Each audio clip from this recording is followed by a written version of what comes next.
to keep it. But you guys have been great so far, so I don't foresee any problems. But go ahead.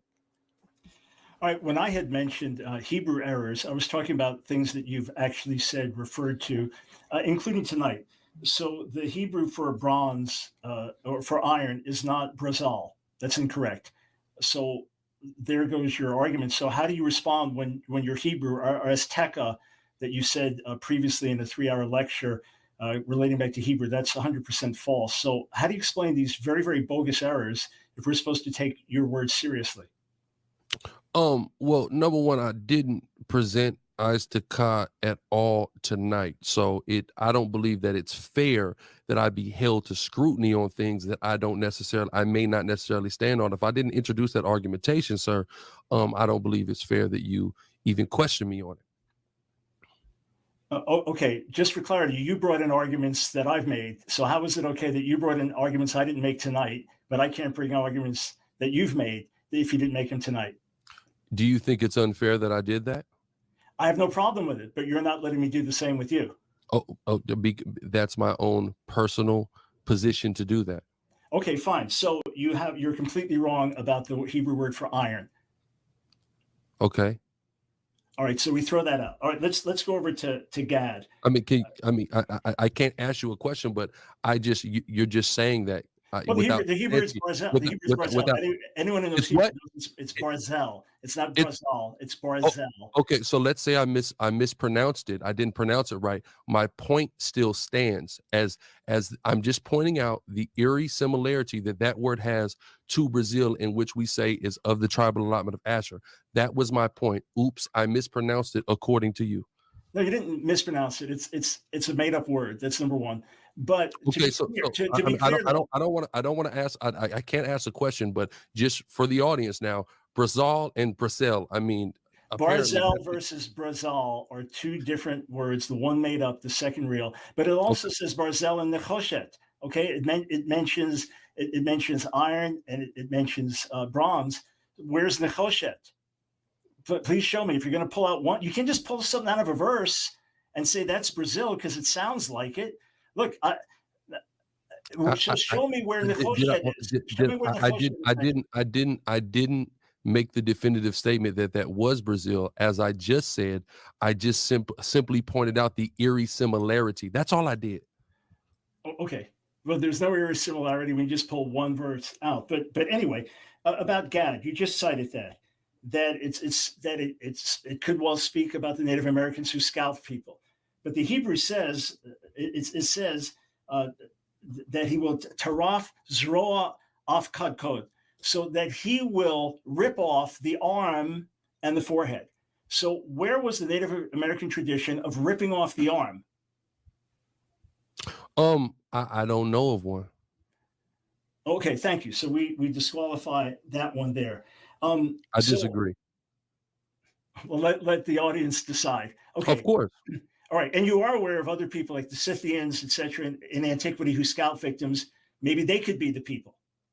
Well, that would be true if I was only basing it upon that. Oh, okay. Fine. Let others decide if you have any actual proof for the connection there. All right. So explain to me how, if Haiti is Levi and the Levites were mingled and scattered among all the tribes and then exiled with all the different tribes all around the world, how they end up all in one place off the coast of America? Well, Dr. Michael Brown, if you actually were familiar with people of the Caribbean, you would understand that the Haitian diaspora is one of the biggest diasporas in the world, and that there are predominant large groups of Haitians in the diaspora and amongst all other Black and Hispanic people in the Americas, especially. I'm going to be presenting that here in my next round. No, I'm quite aware of that. And there are actually Jews scattered among all those peoples as well. But how did they all end up in one place, or so many in one place? That's never happened in Israelite history. How did it happen here? It's never happened in Israelite history. So how about when we take a look in the Bible, when the kingdom split and all the Levites who were in the northern kingdom then resorted to Rehoboam? That means there would be an influx of Levites in one particular place in Jerusalem or in the southern kingdom. All right, so then they would have ended up among the Judeans. And yes, and Judeans, you said, were African Americans. So that just to be clear, so that means what? There would have been an excess of them coming from one place into another place. Okay, but didn't explain how they got separated and reunited. Okay, so Yes, it did. Yes, it did. according to Genesis 17, God says that if you don't circumcise your son on the eighth day, you will be cut off from the people. So you're no longer an Israelite. So many of the people, almost everybody in the chart has no tradition of circumcising their sons on the eighth day through the centuries. So then they're all cut off. They can't be Israel. I disagree. Well, the floor is yours. Explain. I disagree. That's all I'll say. I disagree. All right. I would say you're disagreeing with the word there. All right. So I would say you disagree with the word several times in this debate, and I think that's been demonstrated very well. Another question. If the facts are on your side, why couldn't you avoid for one simple night race baiting? Why did you have to make this about race and now try to appeal to emotion to just get people to not listen to me because I'm white?